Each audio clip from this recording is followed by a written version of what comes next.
अस्सलाम वालेकुम स्टूडेंट्स, उम्मीद है आप सब खैरियत से होंगे। आज जो हम कर रहे हैं वो क्लास 4 यूनिट 3 फ्रैक्शन की डिटेल एक्सप्लेनेशन है, क्योंकि लास्ट वीडियो जो मैंने इस पर बनाई है उसमें मेरा वॉइस ओवर नहीं हुआ तो सबकी ये रिक्वेस्ट आ रही थी कि इसको एक्सप्लेन कर दें विद एक्सप्लेनेशन। इस चैप्टर को दोबारा एक्सप्लेन कर दें तो मैं दोबारा से इस चैप्टर की तरफ आई। यूनिट 3 फ्रैक्शन की अगर हम बात करें कि किसी भी पार्ट को इक्वली डिवाइड करना हिस्सों में, वो फ्रैक्शन कहलाता है।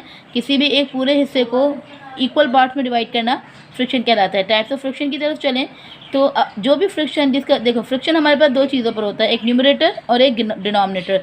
जैसे मैंने यहाँ लिखा 2/3, तो ऊपर वाली वैल्यू आपकी न्यूमरेटर और नीचे वाली वैल्यू आपकी डिनोमिनेटर है। अगर आपकी न्यूमरेटर बड़ा है डिनोमिनेटर से, fraction with numerator is greater than it's denominator, numerator बड़ा और डिनोमिनेटर छोटा है तो वो आपका इम्प्रॉपर फ्रैक्शन है।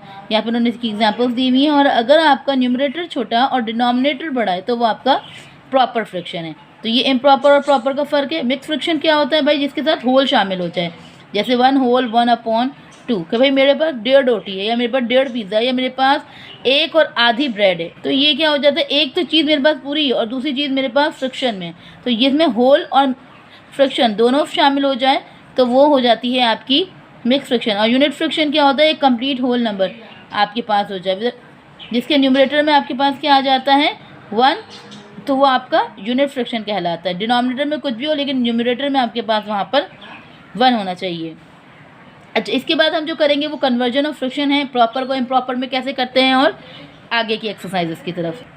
अच्छा, एक्सरसाइज 1 है classify the following fraction as proper fraction, improper fraction and mix fraction. जैसे मैंने अभी आपको बताया, प्रॉपर फ्रैक्शन वो जिसका न्यूमरेटर बड़ा हो, इम्प्रॉपर वो जिसका न्यूमरेटर छोटा हो, और मिक्स फ्रैक्शन वो जिसमें होल शामिल हो। तो यहाँ पर ये क्वेश्चन दिए हैं, इन्हें आपको सिर्फ उनकी फ्रैक्शन के अकॉर्डिंग अरेंज करना है। सॉल्व मैं आपको पहले ही करवा चुकी हूँ सारी एक्सरसाइजेस को, तो यहाँ पे मैं आपको शो करवा देती हूँ क्वेश्चंस के साथ।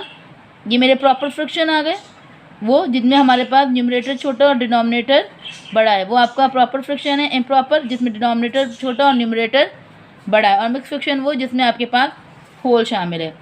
अच्छा, क्वेश्चन नंबर 1 से ही हमें ये लिखना था कि भाई यूनिट फ्रैक्शन कौन सा है उसमें। तो यूनिट फ्रैक्शन मैंने आपको बताया जिसके ऊपर न्यूमरेटर जिसका 1 हो और डिनोमिनेटर जिसका कुछ भी हो लेकिन न्यूमरेटर उसका 1 होना चाहिए, वो आपका यूनिट फ्रैक्शन है। क्वेश्चन 3 में उन्होंने बोला है express the following as mix number, यानी मिक्स फ्रैक्शन या मिक्स नंबर में आपको दें। आपको इन्होंने यहाँ पर जो है वो इम्प्रॉपर फ्रैक्शन दिया हुआ है और उसे आपको मिक्स में चेंज करना है। जब भी आपको किसी भी प्रॉपर या इम्प्रॉपर को मिक्स में चेंज करना है तो हम डिवाइड करते हैं। और डिवाइड करने का सिंपल सा पहला सा रूल है कि डिनोमिनेटर हमेशा बाहर जाएगा और न्यूमरेटर हमेशा अंदर लिखा जाएगा।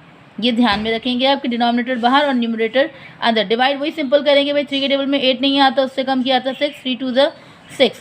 तो जब आप इसका आंसर लिखेंगे तो आपका जो आंसर है वो पहले आएगा, फिर आपका रिमाइंडर जो बचा वो आएगा, फिर आपका जो डिविज़र है वो आएगा। यानी कि फर्स्ट पे ये आएगा, सेकंड पे आपके पास ये आएगा, थर्ड, यानी होल नंबर आपका ये रहेगा जो आपका आंसर है। इसी तरह 10/3 को हमने डिवाइड किया, 3 3 9, 10 में से 1 9 माइनस किया 1, तो 3 आपका होल, फिर आपका रिमाइंडर और फिर आपका डिविज़र आ जाएगा।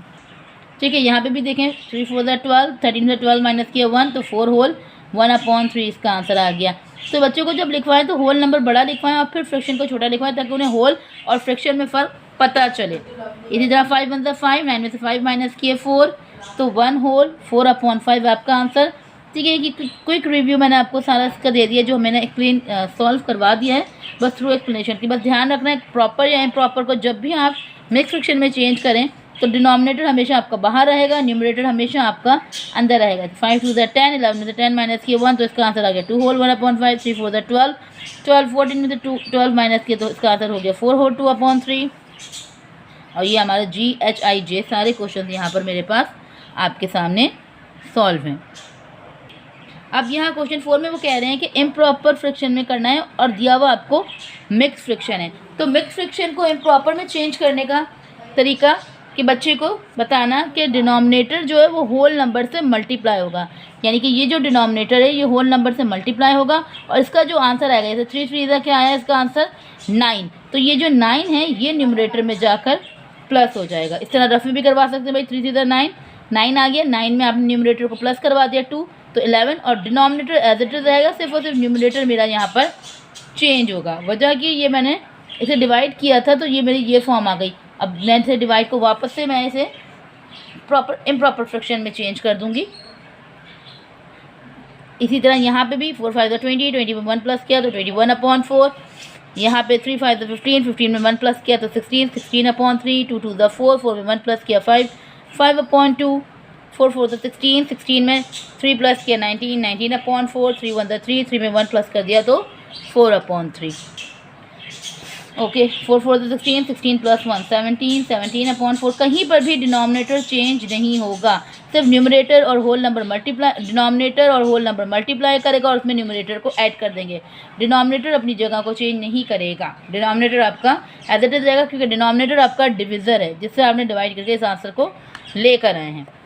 ओके जी, क्वेश्चन नंबर 5 हमारे पास वर्ड्स प्रॉब्लम शुरू हो जाते हैं। ओके, जिसमें ये कह रहे हैं कि राशिद के पास 21/5 बॉक्सेस ऑफ मार्बल है, इतने बॉक्सेस ऑफ मार्बल हैं उसके पास। How many full boxes of marble can be give away to his friend. तो अगर उसे अपने फुल बॉक्सेस ऑफ मार्बल कितने हैं उसके पास फुल बॉक्सेस ऑफ मार्बल वो अपने दोस्त को देगा। ये इतने बॉक्सेस ऑफ मार्बल हैं और फुल बॉक्सेस ऑफ मार्बल देना है जिसमें यानी कि कोई भी फ्रिक्शन ना रिमेन रहे, फुल होल नंबर में उसके पास आंसर चला जाए।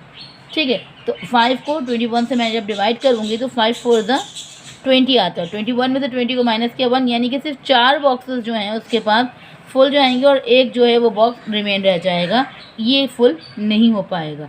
ठीक है, उसके बाद आप आते हैं कंपेयरिंग फ्रिक्शन। फ्रिक्शन के आपस में कंपेयर करना है, उसके लिए आपको ये पता होना चाहिए कि लाइक फ्रिक्शन और अनलाइक फ्रिक्शन क्या होता है। लाइक फ्रिक्शन क्या होता है, डिनोमिनेटर में अगर आपके पास वैल्यूज सेम है फ्रिक्शन में तो वो आपका लाइक फ्रिक्शन है, और अगर आपके पास डिनोमिनेटर की वैल्यू सेम नहीं है तो वो आपका अनलाइक फ्रिक्शन है।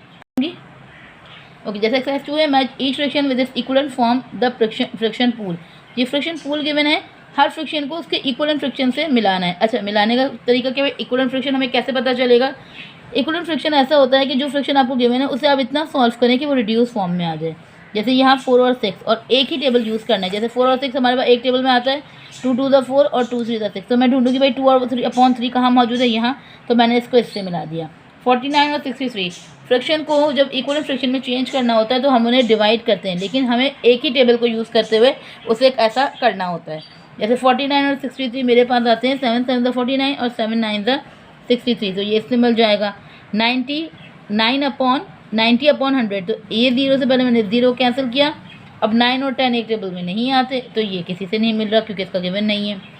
10 और 25 टेबल 5 2 10, 5 5 25, तो ये इससे मिल गया। 2 2 4, 2 5 10, ये भी इससे मिल जाएगा। 2 3 6, 2 4 8।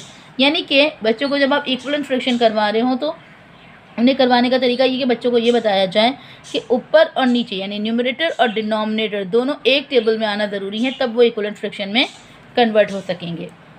अब देखिए क्वेश्चन 2 दिया, reduce the following friction into the simplest form, the first one is done for you.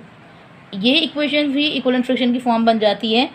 इसको समझाने का ये अच्छा तरीका है कि यहाँ पे जो इन्होंने एक्सरसाइज को गिवन किया है मज़ीद समझ में आए। अब मेरे पास 4 और 10 है, मैंने आपसे कहा कि कोई एक ऐसा नंबर लें, ये एक ऐसा टेबल लें जो डिविजिबल बाय 4 और डिविजिबल बाय 10 हो, यानी कि दोनों नंबर उसमें मौजूद हों। अब 2 के टेबल में 4 भी आता है और 2 के टेबल में 10 भी आता है, तो दोनों को 2 से डिवाइड किया, 2 2 4 और 2 5 10, तो ये इसकी इक्विवेलेंट फ्रिक्शन आ जाए। यानी कि जब आप इसको डिवाइड करें इस तो ये आंसर आ जाएगा और इसको आप 2 से मल्टीप्लाई करें तो ये आंसर आ जाएगा। अब बाकी क्वेश्चन से इन्हें करते हैं। ओके जी, क्वेश्चन है अब मेरे पास 4/16, दोनों एक टेबल में आने चाहिए। भाई मैंने देख लिया 4 2 में भी आते हैं, आप 2 से भी कर सकते हैं, 2 स्टेप बढ़ जाएगा। भाई मेरे पास दोनों में आते हैं, 2 में भी आते हैं और 4 में भी आते हैं, तो मैं बड़ा नंबर ही लूँगी, बड़ा टेबल को ही कंसिडर करूँगी ताकि मज़ीद स्टेप्स मुझे बच जाएँ। अब 4 के टेबल में 4 कब आता है, 4 1 4, और 4 के टेबल में 16 कब आता है भाई, 4 4 16। इसी तरह 14 और 28, अब ये 2 में भी आता है, 7 में भी आता है, तो मैंने 7 को कंसिडर किया। भाई 7 2 14, 7 4 28। इवन ये तो 14 में भी आता है बच्चों को, और 14 का टेबल पता है भाई, 14 1 14 और 14 2 28, लेकिन 10 के अंदर अंदर टेबल में रख कर मैं भी करवा रही हूँ। तो इसी तरह 2 और 4 एक टेबल में आता है भाई, 2 2 2 1 2 और 2 2 4। इसी तरह 3 4 12, 3 10 30, 2 2 4 और 2 5 10 हो जाएगा। ओके जी, नेक्स्ट दिया हुआ है बिगेस्ट फ्रिक्शन और टिक योर आंसर। अब उन्होंने आपको 3 वैल्यूज़ दी हैं और 3 वैल्यूज़ में वो कह रहे हैं कि सबसे बिगेस्ट फ्रिक्शन कौन सा है। किसी भी फ्रिक्शन को सबसे बड़ा फ्रिक्शन मालूम करने का तरीका ये है कि आप सबके जो डिनोमिनेटर है उसे कन्वर्ट करें पहले आप लाइक फ्रिक्शन में। आप लाइक फ्रिक्शन में कन्वर्ट करेंगे तो आपके लिए ज़्यादा आसान हो जाएगा उसे समझना कि भाई बिगेस्ट फ्रिक्शन में कैसे कन्वर्ट करेंगे। जैसे देखिए मेरे पास दिखा हुआ है 3/7, 9/14 और 1/2। मैं डिनोमिनेटर को लाइक फ्रैक्शन में कन्वर्ट करूँगी इस तरह से कि भाई मेरे डिनोमिनेटर सेम हो जाए। तो अब मैं देखूँगी मेरी सबसे बड़ा फ्रैक्शन मेरे पास कौन सा है भाई, डिनोमिनेटर में 14 है। तो ये 14 7 और 2 दोनों के टेबल में आता है भाई। 7 में 14 कब आता है भाई, 7 के टेबल में आता है 2 पर, और 2 के टेबल में आता है वो 7 पर।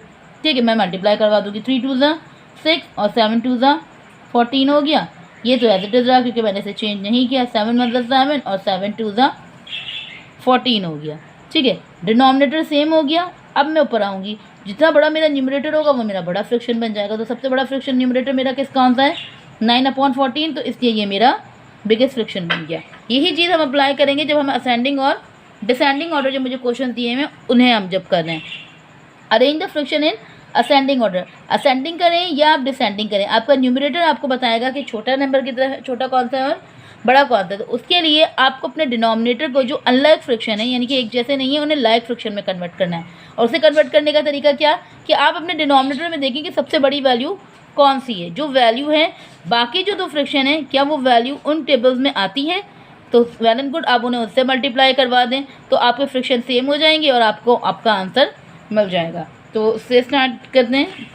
देखें जैसे कि मैंने यहाँ पे बताया हुआ है, क्वेश्चन है 7/10, 2/5 और 1/2। तो फर्स्टली कन्वर्ट डिनोमिनेटर इन बिगर फ्रैक्शन, यानी कि छोटे फ्रैक्शन के जो नंबर्स हैं उन्हें आप बड़े में चेंज, जैसे 10 है, 5 के टेबल में भी 10 आता है और 2 के टेबल में भी 10 आता है। तो 5 के टेबल में 10 कब आता है 2 पर, और 2 के टेबल में 10 कब आता है 5 पर। तो मैंने मल्टीप्लाई किया इसको, 2 2 ज़ा 4 और 5 2 ज़ा 10, 1 5 ज़ा 5 और 2 5 ज़ा 10। अब मैं मेरे डिनोमिनेटर सेम हो गए। अब मैं न्यूमरेटर की तरफ आऊँगी। सबसे बड़ा फ्रैक्शन मेरा कौन सा था, असेंडिंग है, यानी कि छोटे नंबर से बड़े की तरफ जाए। तो सबसे छोटा नंबर मेरा कौन सा है 4, फिर उससे बड़ा 5, उससे बड़ा 6 7। मैंने उस पर नंबर्स डाल दिए। अब मुझे पता है कि भाई ये इसका आंसर है, तो मैंने इसको पहले लिखा, फिर ये इसको लिखा, दूसरा मेरा इसका आंसर है, ये है इसका है, तो फिर मैंने इसे लिखा, और तीसरा मेरा आंसर इसका है तो इसे मैंने हटा दिया। तो ये असेंडिंग को छोटे से बड़े की तरफ। अब यहाँ पे मेरा बिगेस्ट फ्रैक्शन क्वेश्चन 2 में 14 है, तो 4 के टेबल में भी 14 आता है। अच्छा, 4 के टेबल में 14 नहीं आता, 7 के टेबल में 14 आता है। तो अब मैं क्या करूँगी, मैं तीनों नंबर्स को किसी एक टेबल की तरफ ले आऊँगी कि कोई एक नंबर जो तीनों टेबल्स में आता है। तो भाई जैसे कि 28, 7 4 ज़ा 28, 4 7 ज़ा 28 और 14 2 ज़ा 28। अब यहाँ पर बच्चों को एलसीएम नहीं आता, वरना मैं एलसीएम की तरफ लेकर जाती। आप टेबल्स की तरफ रखे बच्चे को कि ऐसा कौन सा नंबर है जो तीनों टेबल्स में मौजूद था। तो वो मेरा क्या था 7 और 4। अच्छा, अगर आप इसको भी इग्नोर करें, मैं अगर कहूँ कि आपको बड़ा नंबर, अगर आपके पास डिनोमिनेटर में ऐसा नंबर नहीं बन पा रहा, आप देख रहे हैं जैसे मैंने यहाँ पे 10 से करवाया कि भाई दोनों के टेबल में 10 आता है। अब 14 दोनों टेबल में नहीं आता, आपको ये कन्फ्यूजन है भाई 14 तो दोनों टेबल में नहीं आता, एक में आ रहा और एक में नहीं आ रहा। तो आप क्या करें, आप उन दोनों वैल्यूज़ के डिनोमिनेटर को आपस में मल्टीप्लाई, जैसे 7 को किससे मल्टीप्लाई करवा दें 4 से, 4 को किससे मल्टीप्लाई करवा दें 7 से। तो आपके पास जो आंसर डिनोमिनेटर आएगा आप तीसरे पे वो अप्लाई कर दें। जैसे 7 4 ज़ा 28 हो गया। अब आप देख लें कि इसके टेबल में 28 कब आता है, 14 2 ज़ा 28 हो गया सेम। अब आपके पास 2 4 ज़ा 8 हो गया, 3 7 ज़ा 21 हो गया, 8 2 ज़ा 16 हो गया। अब आपने देख लिया भाई सबसे छोटा ये, इससे बड़ा ये, सॉरी उससे बड़ा ये और उससे बड़ा ये, आपने उनके ऊपर वाली वैल्यूज़ को नीचे अरेंज कर दीजिए। ओके जी, नेक्स्ट चलें।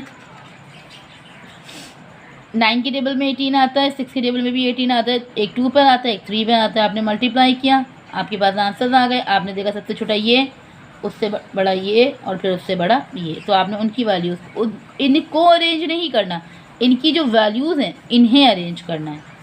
इसी तरह अब डिसेंडिंग ऑर्डर है, बड़े से छोटे की तरफ आ रहे हैं। मेथड तो सबसे पहले वही करेंगे, कन्वर्ट करेंगे फ्रैक्शन को बिगर वैल्यू में। 18 3 में भी आता है और 9 में भी आता है। कन्वर्ट किया, अब सबसे बड़ी वैल्यू कौन सी है मेरी 12 है, उससे छोटी 10 और उससे छोटी 5। तो इस तरह से वैल्यूज़ को अरेंज कर देंगे। इसमें 16 8 और 4, 8 के टेबल में भी 16 आता है, 4 के टेबल में भी 16 आता है। मल्टीप्लाई किया, जो आंसर आया, जो बड़ी वैल्यू है उसे, फिर उससे छोटी और फिर उससे छोटी को अरेंज करेंगे। उसके बाद है 10 20 और 5, 5 की टेबल और 10 की टेबल, दोनों के टेबल में 20 आता है, यानी 10 2 ज़ा 20 और 5 4 ज़ा 20। उनके ऊपर वाली वैल्यूज़ को भी लाजमी मल्टीप्लाई करेंगे, ये ध्यान में रखेंगे। सिर्फ डिनोमिनेटर को नहीं चेंज करेंगे, न्यूमरेटर को भी चेंज करेंगे, उस तभी जाकर हमें करेक्ट आंसर पता चलेगा। ओके जी, उसके बाद है exercise number 3, add and right in simplest form. Add करना है, अगर फ्रैक्शन सेम है डिनोमिनेटर का लाइक फ्रैक्शन है तो आराम से सॉल्व हो जाएगा, यानी कि 1 में +3 करेंगे, डिनोमिनेटर सेम है, डिनोमिनेटर्स आर सेम, मैंने लिख भी दिया है। तो एक बार लिखा, ऊपर वाली वैल्यूज़ को एक साथ लिखा, 1 + 3, 3 में 4 प्लस किया, 3 में 1 प्लस किया 4, 4/6, दोनों एक टेबल में आते हैं, 2 2 4 और 2 3 6। लेकिन अगर आपके पास डिनोमिनेटर सेम नहीं है, 3/6 और 1/2 है, 12 है, डिनोमिनेटर सेम नहीं है, तो जैसे मैंने अभी आपको पीछे सिखाया कि डिनोमिनेटर को पहले सेम करें, यानी कन्वर्ट करें इन्हें लाइक फ्रैक्शन में। अब 6 के टेबल में 12 आता है, किस पे आता है, 2 पे, तो 3 2 6 और 6 2 12, दोनों सेम हो गए। फिर ऊपर की वैल्यूज़ प्लस कर ले, अगर रिड्यूस हो रही हैं तो करेंगे, नहीं हो रही तो नहीं करेंगे। ठीक है, सेम इसी तरह डिनोमिनेटर को लाइक फ्रैक्शन में चेंज किया, 3 और 9, 9 के टेबल में 3 के टेबल में 9 आता है, तो 3 से मल्टीप्लाई किया, मल्टीप्लाई करके डिनोमिनेटर सेम किया और फिर हमने यहाँ पर प्लस कर लिए। सब में हमारे पास यही होगा। अच्छा, ज़रूर डिवाइड ज़रूर करेंगे रिड्यूस फॉर्म में, अगर आंसर ऐसा आ रहा है। न्यूमरेटर और डिनोमिनेटर अगर एक टेबल में आते हैं, जैसे 7 है 14 है, 7 2 14, पहले मल्टीप्लाई किया, 7 2 14, 7 1 2 2, फिर दोनों को प्लस किया, 5 + 2 7, तो 7/14, तो हमने इसे मज़ीद रिड्यूस कर दिया। सेम इसी तरह यहाँ पर भी मेरा जब आंसर आया 4/10, एक टेबल में आते हैं, तो 2 2 4 और 2 5 10, क्योंकि उन्होंने कहा है कि सिंपलेस्ट फॉर्म में लेकर आना है। ठीक है, यहाँ पर भी हमने यही करेंगे। सब आसान सी बात है कि बिगर वैल्यू हमारे पास जो फ्रैक्शन में डिनोमिनेटर में, छोटे को बस उसमें कन्वर्ट करना है, जैसे कि हमने पीछे के क्वेश्चन में किया। तो ये सारे आपके एडिशंस के सम्स हो गए। ये वर्ड प्रॉब्लम आपके पास आ गई भाई। क्वेश्चन नंबर 2 में वो कह रहे हैं कि 2 और 5 चिल्ड्रन जो हैं वो बस लेते हैं स्कूल आने के लिए, 1/5 बच्चे जो है कार से आते हैं और रेस्ट जो हैं वो बाकी वॉक करते हैं स्कूल से। तो हमें फ्रिक्शन यूज़ करनी है, यूज़ ऑफ ट्रांसपोर्ट की, कितनी फ्रिक्शन ऑफ लोग बच्चे जो हैं वो ट्रांसपोर्ट को यूज़ करते हैं। Total of transport of friction मालूम करनी है, तो बस और कार से आने वाले बच्चों को आप प्लस कर दें, आपके पास टोटल फ्रिक्शन आ जाएगी। डिनोमिनेटर दोनों के सेम है, तो 2 में मैंने 1 प्लस किया, तो 3/5 बच्चे जो हैं वो ट्रांसपोर्ट यूज़ करते हैं। अच्छा, कलेक्शन ऑफ कॉइन है यहाँ पे, 1/4 कॉइन जो है वो सिस्टर ने कलेक्ट किए हैं और 2/7 जो है वो उसके दोस्त ने और शाहिद हैं जिन्होंने इनको ये फ्रैक्शन ऑफ कॉइन, ये कॉइन दिए हैं। किसी ने कॉइन दिए हैं अपनी बहन को और इतने उसके दोस्त को। ठीक है, क्वेश्चन की तरफ भी आप क्वेश्चन भी देख सकते हैं साथ साथ। अपने कलेक्शन से शाहिद ने इतने कॉइन्स शाहिद ने अपनी बहन को दे दिए, इतने उसने अपने दोस्त को दे दिए। कितने फ्रैक्शन ऑफ कलेक्शन है टोटल उसने जमा किए, तो जितने उसने बहन को और दोस्त को दिए हैं दोनों को आप प्लस कर लें। अब हमारे पास डिनोमिनेटर सेम नहीं है, तो पहले मैंने डिनोमिनेटर को सेम किया और डिनोमिनेटर को सेम करने के बाद ऊपर वाली वैल्यूज़ को आपस में प्लस कर दिया। ओके जी, उसके बाद नेक्स्ट क्वेश्चन है, ये कह रहे हैं अहद ने 1/10 अपनी जो पॉकेट मनी है वो मूवी पे स्पेंड की, 1/5 फूड पे स्पेंड की, 1/2 में उसने नई शर्ट ले ली। ठीक है, हमें फ्रैक्शन ऑफ मनी बताना है उसने टोटल कितनी स्पेंड की, तो जितनी भी उसकी स्पेंडिंग है उन्हें आपस में आप प्लस कर दें। 1/10 + 1/5 + 1/2, तो मैंने आपसे कहा भाई डिनोमिनेटर जो बड़ा है उसको उसमें सारे डिनोमिनेटर को कन्वर्ट कर दें। 5 के टेबल में 10 आता है, 2 के टेबल में भी 10 आता है, आपने कन्वर्ट किया, जो न्यूमरेटर ऑफ द फ्रैक्शन आपके पास आई आपने उसे प्लस किया। अगर वो रिड्यूस फॉर्म में आ रही है तो हम उसे रिड्यूस कर देंगे, जैसे 2 4 8 और 2 5 10, यानी 4/5 जो मनी है उसने अपनी स्पेंड कर दी। इसी तरह डी में दिया हमें कि नफीसा ने 3/10 होमवर्क जो है उसने अपने मंडे को किया, 1/10 होमवर्क जो है 1/10 ट्यूसडे को, 1/10 ऑन वेडनेसडे को। तो बताना है फ्रैक्शन ऑफ होमवर्क कंप्लीशन कितनी रही उसकी। सबके डिनोमिनेटर सेम है 10 10 10, सिर्फ हम न्यूमरेटर को प्लस कर लें तो आपके पास आ जाएगा 5/10, दोनों एक टेबल में आते हैं। 5/10 यानी 5 1 5, 5 2 10, यानी हाफ होमवर्क जो है इसने अपना 1/2 का मतलब आधा होता है, यानी 1/2 वर्क उसने अपना कंप्लीट कर लिया। ओके जी, सब्ट्रैक्शन है और आंसर वही जैसे हमने सिंपल एडिशन किया था सेम वही काम हमें सब्ट्रैक्शन में करना है। डिनोमिनेटर को पहले सेम करना है, सेम नहीं है तो मैंने छोटी वैल्यू को मल्टीप्लाई कर दिया, न्यूमरेटर में चेंज डिनोमिनेटर में चेंज करने के लिए मल्टीप्लाई करके आंसर आया, डिनोमिनेटर मेरा सेम हुआ और फिर मैंने यहाँ पर माइनस कर दिया। माइनस करने के बाद भी अगर मेरा आंसर मज़ीद रिड्यूस हो सकता है, जैसे 2 8 16 और 2 11 22 मैंने मज़ीद किया है, रिड्यूस हो सकता है तो मैं रिड्यूस करूँगी, नहीं हो सकता तो मैं इसे एज इट इज छोड़ दूँगी। एडिशन और सब्ट्रैक्शन में सेम रूल अप्लाई होते हैं, बस वहाँ ऐड किया जाता है और यहाँ पर सब्ट्रैक्ट। वही चीज़ देखेंगे, डिनोमिनेटर सेम नहीं है तो हम डिनोमिनेटर को सेम करेंगे, सेम करने के बाद एक दफ़ा लिखेंगे और ऊपर वाली वैल्यूज़ को आपस में माइनस करवाएंगे। माइनस करवाने के बाद देखेंगे अगर डिविजिबल है तो डिविजिबल करवा देंगे, जैसे 6 1 6 और 6 5 30। देख सकते हैं सी और डी में भी आपके पास इसी तरह क्वेश्चन मौजूद हैं। ई और एफ में किसी में कोई चेंजिंग नहीं है, सिर्फ सारा फोकस आपके पास आपके टेबल्स का है। जितने अच्छे आपके टेबल्स होंगे आप उतनी अच्छे से क्वेश्चंस को सॉल्व कर सकते हैं। ओके जी, ये आ गई हमें परेशान करने के लिए, इन्हें इग्नोर करें।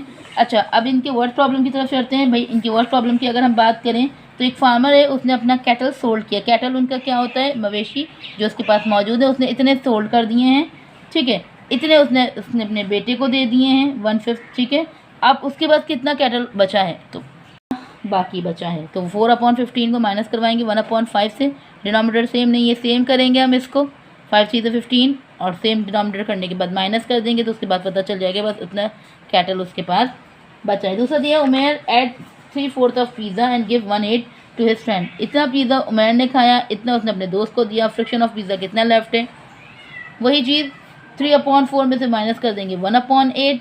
तो अब जितना डिनोमिनेटर है पहले उसे सेम करेंगे, सेम करने के बाद उसे उसमें से माइनस कर देंगे, तो आपका आंसर आ जाएगा भाई 5/8। उसके बाद स्टिल हैव है। सी में उन्होंने गिवन किया है कि 2/3 ऑफ प्लांट जो है वो प्लॉट हुए हैं इन लॉन और 1/9 of lawn is planted with flower, ठीक है। इतना हिस्सा जो है वो लॉन क्या है, इतना हिस्सा फ्लावर्स का है, बाकी उन्होंने वेजिटेबल्स के लिए यूज़ किया है। तो फ्रैक्शन ऑफ वेजिटेबल्स मुझे यहाँ बतानी है, तो 2/3 में से 1/9 को मैं माइनस कर दूंगी। डिनोमिनेटर पहले सेम कर तो मैंने 6 में से 1 माइनस किया 5, यानी 5/9 प्लॉट जो है वो वेजिटेबल ग्रोइंग है आपके पास। ओके जी, नेक्स्ट क्वेश्चन है। क्लास में 1/7 जो है 1/7 चिल्ड्रन बच्चों को मैथ पसंद है, 4/7 को साइंस, बाकी सब उर्दू पसंद करते हैं। तो उर्दू का फ्रैक्शन मालूम करना है, तो 4/7 में से 1/7 को आप माइनस कर दें, तो आपके पास डिनोमिनेटर सेम है। 4 में से 1 माइनस किया तो 3/7 स्टूडेंट्स को उर्दू पसंद है। ओके जी, उसके बाद है जू में 2/14 एनिमल्स जो वो ग्रास खाते हैं, 3/7 जो वेजिटेबल्स खाते हैं। फ्रैक्शन ऑफ हार्बीवोरस एनिमल्स का फ्रैक्शन और फ्रैक्शन ऑफ ईट मीट यानी कि जो गोश्त खाते हैं कार्निवोरस। हार्बीवोरस और कार्निवोरस का फ्रैक्शन बताना है, तो एनिमल्स और वेजिटेबल्स जो खाते हैं पहले उन दोनों को आप प्लस करें तो आपके पास टोटल फ्रैक्शन आ जाएगा कि कितने घास और कितने सब्जियां खाते हैं। तो आपको खुद पता चल जाएगा जो सारी सब्जियां खाते हैं वो हार्बीवोरस है और जो सब्जियां नहीं खाते वो कार्निवोरस है। तो घास और सब्जियां खाने वाले को मैंने प्लस किया, यानी डिनोमिनेटर सेम कर जब मैंने उन्हें प्लस किया और 8/14 आया से मज़ीद डिवाइड किया 2 से, तो 4/7 आ गया, यानी इतना मेरे पास हार्बीवोरस आ गया। घास और सब्जियां खाने वाले इनमें दोनों को आपस में माइनस कर दूंगी, तो मुझे पता चल जाएगा भाई कितने मेरे जो हैं वो कार्निवोरस हैं। तो 3/7 माइनस 2/14 डिनोमिनेटर मैंने सेम किया, सेम करने के बाद इन दोनों को माइनस किया तो 4/14 दोनों एक टेबल में आते हैं, तो 2 2 4 और 2 7 14, तो इतने ही मेरे कार्निवोरस हैं जो गोश्त खाते हैं। उसके बाद ये हैं अहमद मूव 4 मूव मतलब गार्डन की जो सफाई करना, जो घास उगती है उनकी सफाई करी है। 4/9 गार्डन उसने बिफोर लंच किया है, 1/3 उसने आफ्टर लंच किया है। कितना फ्रिक्शन अभी उसका बाकी है, तो इन दोनों को आपस में माइनस करवा दें। 4/9 में से माइनस कराएं 1/3 को, पहले डिनोमिनेटर सेम करें, डिनोमिनेटर सेम करने के बाद 4 में से 3 को माइनस करवाएं तो 1/9, इतना फ्रिक्शन आपके पास स्टिल बाकी है। ओके जी, क्वेश्चन नंबर 5 हमारे पास फ्रैक्शन की मल्टीप्लिकेशन। अच्छा, ये भी बहुत आसान है। आप इसमें न्यूमरेटर को न्यूमरेटर से मल्टीप्लाई करें, डिनोमिनेटर को डिनोमिनेटर से मल्टीप्लाई कर दें। जैसे 2 4 द 8, यहाँ कुछ नहीं है तो 5 as it is. 8 2 the 16, denominator में 5 एज इट इज़। 3 10 द 30, 30/5। अगर कुछ रिड्यूस, जैसे दोनों एक टेबल में नहीं आते, लेकिन यहाँ पर 30 और 5 एक टेबल में आते हैं, तो 5 6 द 30 और 5 1 द 5। डिनोमिनेटर में अगर 1 है तो 1 की कोई वैल्यू नहीं है, तो आपका होल नंबर आंसर आ जाएगा। अच्छा, 4 नंबर की है तो आप क्रॉस में देखें कि अगर दोनों एक टेबल में आते हैं, ठीक है, अगर ये दोनों एक टेबल में यहाँ पर मौजूद होंगे क्रॉस में, तो आप उन्हें वहीं पर भी कट कर सकते हैं, नहीं तो मल्टीप्लाई करवा दें। 2 2 द 4 और 5 7 आपके पास 35 जो होता है जब। अब देखिए मेरे पास कोई भी क्रॉस में ऐसा नंबर नहीं आ रहा जो एक टेबल, जैसे 5 और 4 इवन और ऑड नंबर है, दोनों नहीं आते। 7 और 3 इवन और ऑड नंबर है दोनों, लेकिन एक टेबल में नहीं आते। इसी तरह मल्टीप्लाई कर देंगे भाई 5 7 35, 3 4 द 12। अब देखिए 1 और 2 तो नहीं आते, लेकिन 6 और 6 दोनों एक टेबल में आते हैं कि भाई 6 1 द 6 होता है और 6 1 द 6 होता है। तो आप इस तरह से कट करने के बाद, इसे क्रॉस करने के बाद, रिड्यूस करने के बाद मल्टीप्लाई करवा दें 1 1 द 1 और 2 1 द 2। ये दोनों एक टेबल में, यहाँ पे कोई भी क्रॉस में नहीं आ रहा, तो 1 1 द 1 और 6 4 द 24। उसके बाद है 5/8 और 4/7। अब 4 और 1 टेबल में आता है, जैसे 4 1 द 4 और 4 2 द 8, तो फिर आप मल्टीप्लाई कर देंगे, जो बच्चा 5 1 द 5 और 2 7 द 14, ये आपका आंसर हो जाएगा। अब ये मिक्स फ्रैक्शन में है, तो पहले से इन प्रॉब्लम में चीज करेंगे, 2 1 द 2, 1 प्लस किया तो 3/2, फिर नहीं आ रहा क्रॉस तो 3 1 द 3 और 2 5 द 10 हो जाएगा ऐसे, ठीक है। ये सारे क्वेश्चन इस तरह से होंगे आपके पास। अगली एक एक्सरसाइज आपकी वही वर्ड प्रॉब्लम है आ जाती है। ठीक है, इसमें ये बात कर रहे हैं कि भाई एक ग्लास जूस बनाना है, उसके लिए उन्होंने 3/4 table spoon of sugar use किया, और शुगर जो है कितनी शुगर नीड है 12 ग्लासेस के लिए। अगर इतनी टेबल स्पून शुगर एक ग्लास के लिए आएगी तो 3/4 का आप 12 से मल्टीप्लाई करवा दें। अब 4 और 12 दोनों टेबल में आते हैं, 4 1 4 4 3 12 और 3 3 9, यानी कि 9 टेबल स्पून ऑफ शुगर यहाँ पर लगेगी। ठीक है, 12 ग्लासेस के लिए। उसके बाद उन्होंने बोला है कि एक रिबन है, 1 मीटर की कॉस्ट है 2.5 रुपीज़। तो 1/3 मीटर ऑफ रिबन की कॉस्ट क्या होगी? तो भाई जितनी टोटल कॉस्ट है उसको 1/3 मीटर ऑफ रिबन से मल्टीप्लाई करवा दें। ए मिक्स है, पहले इम्प्रॉपर में चेंज करें, 2 to the 4 4 1 4 + 1 5 5/2। क्रॉस में देखें नहीं आ रहा तो मल्टीप्लाई करवा दें, 5 1 5 और 3 2 6, यानी कि 5/6 रुपीज़ है। उसके बाद ये है कि भाई अली ने 3/4 आवर्स दिए हैं तो एक पेन को पिक्चर करने के लिए, तो 1/6 ऑफ पिक्चर अगर उसके पास है तो उसे कितने घंटे लगेंगे? तो दोनों को आपस में मल्टीप्लाई करवा दें, 3/4 और 1/6 को। अब 3 1 3 होता है और 3 2 6 होता है, यानी 3 और 6 दोनों टेबल में आते हैं, तो 1 1 1 और 4 2 8। आप मल्टीप्लाई करवा कर भी कट कर सकते हैं और आप ऐसे ही क्रॉस में भी कट कर सकते हैं। उसके बाद ये है कि बेकर जो है वो 100 बिस्किट्स बनाता है, जिसमें से 1/5 उसने सोल्ड कर दिए। ठीक है, और तो बताना है उसकी सेल कितनी हुई है और उसके पास कितने बिस्किट्स बचे हैं। तो 100 को 1/5 से मल्टीप्लाई करें तो 5 1 5 5 20 100 और 20 1 20, यानी 20 बिस्किट उसके सोल्ड होगा। 100 में से 20 को माइनस कर दें तो उसके पास कितने बिस्किट बचे? 80 बिस्किट के। एक क्वेश्चन मिस हो गया मेरे पास। प्रोडक्ट ऑफ 3/8 और 4/5। प्रोडक्ट का मतलब होता है मल्टीप्लिकेशन बतानी है। 3/8 और 4/5 वही चीज़ आपकी। 3/8 को मल्टीप्लाई कर दें 4/5 से, दोनों एक टेबल में आते हैं, 4 1 4 और 4 2 8। उसको फिर जो बाकी बचा आपके पास, यानी 3 1 3 और 2 5 10। ये क्वेश्चन मैं बाद में एक्सप्लेन, मुझसे थोड़ा मिस हो गया पहले और बाद के चक्कर में। ओके जी, एक्सरसाइज नंबर 6 जो है आपकी वो है डिवीजन। अच्छा, डिवीजन बहुत ही आसान है, मल्टीप्लिकेशन की तरह ही है बिल्कुल, सिर्फ एक साइन उसके पास आ गया डिवीजन का। बट डिवीजन का काम ये होता है जब भी आपकी फ्रैक्शन में डिवीजन मौजूद हो, डिवीजन हमेशा चेंज हो जाता है मल्टीप्लिकेशन में, और जब डिवीजन मल्टीप्लिकेशन में चेंज हो जाता है तो उसके बाद की जो वैल्यू है वो चेंज कर देती है अपनी जगहों को, यानी कि न्यूमरेटर डिनोमिनेटर बन जाता है और डिनोमिनेटर न्यूमरेटर। जैसे अगर मैं देखूं कि यहाँ पर कुछ नहीं है आपके पास फ्रैक्शन में, अगर एक वैल्यू और नीचे कुछ नहीं है तो वहाँ पर क्या मौजूद है? 1। तो मैंने 1 लिखा दिया। डिवाइड को चेंज किया जब मल्टीप्लाई में, तो 1 9 की जगह आ जाएगा और 9 1 की जगह आ जाएगा, रिवर्स हो जाएंगे। तो 1 ऊपर और 9 नीचे। अब फिर वही क्रॉस की तरफ जाएंगे, जो कट हो रहा है वो करेंगे, नहीं हो रहा तो उसे ऐसे ही मल्टीप्लाई। ये एक स्टेप आपका एक सीर होता है डिवीजन में, बाकी पूरा वही मेथड यूज़ होता है जो हम मल्टीप्लिकेशन में करते हैं। जितना 5/8 है, 10 के नीचे कुछ नहीं है 1, तो डिवाइड किया मल्टीप्लाई में चेंज किया तो 1 ऊपर चला गया और 10 नीचे आ गया। अब देखेंगे क्रॉस में कट हो रहा है, जैसे 5 1 5 5 2 10 होता है। 8 और 1 एक टेबल में नहीं आते, तो जो बाकी बचते हैं वो मल्टीप्लिकेशन की तरफ आ जाते हैं। ठीक है, ये सारे क्वेश्चन ऐसे अगर इम्प्रॉपर में है तो पहले आप प्रॉपर में चेंज करें, फिर डिवीजन को मल्टीप्लिकेशन की तरफ चेंज करें, और फिर क्रॉस में देखें कट रहा है तो काटेंगे, नहीं कट रहा तो सिंपल आप मल्टीप्लाई करवा देंगे। अच्छा जी, उसके बाद वर्ड प्रॉब्लम है आपके पास। ये कह रहे हैं कि वाटरमेलन है, उसका वेट है 5 होल 1/3 और उसे शेयर करना है 6 इक्वल फ्रेंड में। ठीक है, तो भाई सीधी सी बात है, डिवाइड कर देंगे, किसी भी चीज़ को डिवाइड करना है लोगों के बीच में। तो पहले इम्प्रॉपर को प्रॉपर में चेंज किया तो 15/3 आ गया। डिवाइड मैंने आपने कहा मल्टीप्लाई में चेंज होता है, तो नीचे डिनोमिनेटर में कुछ नहीं था 1, तो 1 ऊपर आ गया, 6 नीचे आ गया। क्रॉस में मेरे पास कुछ नहीं कट रहा था, तो 15 1 15, 16 6 3 18। अगर नहीं तो कट भी रहा है, जैसे 3 5 15 और 3 2 6। आप क्रॉस में यहाँ पे भी कट कर सकते हैं, और फिर 5 1 5 और 3 2 6, यानी कि 5/6 kg जो है वो हर बंदे के हिस्से में आएगा। उसके बाद ये कह रहे हैं 3 किलो मिठाई की कीमत, यानी cost of 3 kg sweet 12 whole 2/5 है, हमें 1 kg की मालूम करनी है, तो 12 होल 2/5 को डिवाइड करवा देंगे 3 से।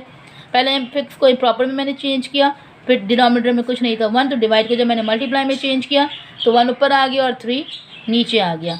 अब 3 और 62 दोनों एक टेबल में नहीं आते, तो क्रॉस मल्टीप्लाई कर दो, सिंपल मल्टीप्लाई कर देंगे। 61 2 1 62 और 5 3 15। ये दोनों भी एक टेबल में नहीं आते, और मेरे पास जो कॉस्ट कीमत दी हुई है वो मिक्स में दी हुई है, तो मुझे आंसर भी मिक्स में ही लाना है। तो इन दोनों को मैं डिवाइड करवा दूंगी तो मेरा आंसर आ जाएगा 4 होल 2/15 रुपीज़ पर kg जो है वो कॉस्ट आ गई। उसके बाद बात करें 5 एलिफेंट जो हैं वो 9 होल 2/7 kg जो घास खाते हैं, हाउ मच ईच नीड। तो एक हाथी जो है कितनी घास खाता है, तो 9 होल 2/7 को डिवाइड कर देंगे 5 से, 7 9 63 63 + 2 65। 65 को डिवाइड किया 5 से, तो डिवाइड जब मल्टीप्लाई में चेंज हुआ तो 1 ऊपर और 5 नीचे, दोनों एक टेबल में आते हैं। 5 1 5, 5 13 65, तो 13 1 13 और 7 1 7। आप ऐसे भी कर सकते हैं और आप डिवाइड करके भी कर सकते हैं। अब 13/7 मेरा वही आंसर फ्रिक्शन में था और मिक्स फ्रिक्शन में था, तो मैंने इसको भी डिवाइड कर दिया। तो 1 होल 6/7 kg जो है वो एलिफेंट घास खाते हैं। उसके बाद ये है रानिया ने रिबन कट किए 8 होल 2.3 मीटर लॉन्ग को 13 पीसेज में इक्वली कट किया है। तो हमें एक पीस की लेंथ बतानी है, तो 8 होल 2/3 को डिवाइड कर देंगे। 13 से मिक्स हैं, उससे पहले मिक्स को इम्प्रॉपर में मैंने चेंज किया, डिवाइड को मैंने मल्टीप्लाई में चेंज किया। 13 ऊपर से नीचे और 1 ऊपर चला गया। अब टेबल में आते हैं। 13 1 13 और 13 2 26 और 2 को 1 से मल्टीप्लाई किया 2 और 13 1 13, यानी 2/3 length each piece of ribbon. So यहाँ पे हमारा यूनिट 3 की एक्सप्लेनेशन कंप्लीट होती है। अगर आपको यूनिट 4 डेसिमल की भी एक्सप्लेनेशन चाहिए तो आप मुझे कमेंट बॉक्स में बता सकते हैं। और वो तमाम मेरे सब्सक्राइबर जो सिर्फ मेरी वीडियोस देखते हैं, सब्सक्राइब नहीं करते, काइंडली सब्सक्राइब कर दिया करें। फ्री ऑफ कॉस्ट है सब्सक्रिप्शन। आपकी एक सब्सक्रिप्शन से आपकी इस बात का आइडिया होता है कि आपकी मेरी वीडियोस आप लोगों तक पहुंच रही हैं, मेरा काम आप सब लोगों को पसंद आ रहा है। तो वीडियोस को ज़रूर सब्सक्राइब कर दिया, चैनल को वीडियोस को लाइक कर दें, चैनल को सब्सक्राइब कर दें। और इंशाल्लाह फिर मुलाकात होती है एक नई वीडियो के साथ। तब तक के लिए दुआओं में याद रखें। अल्लाह हाफ़िज़।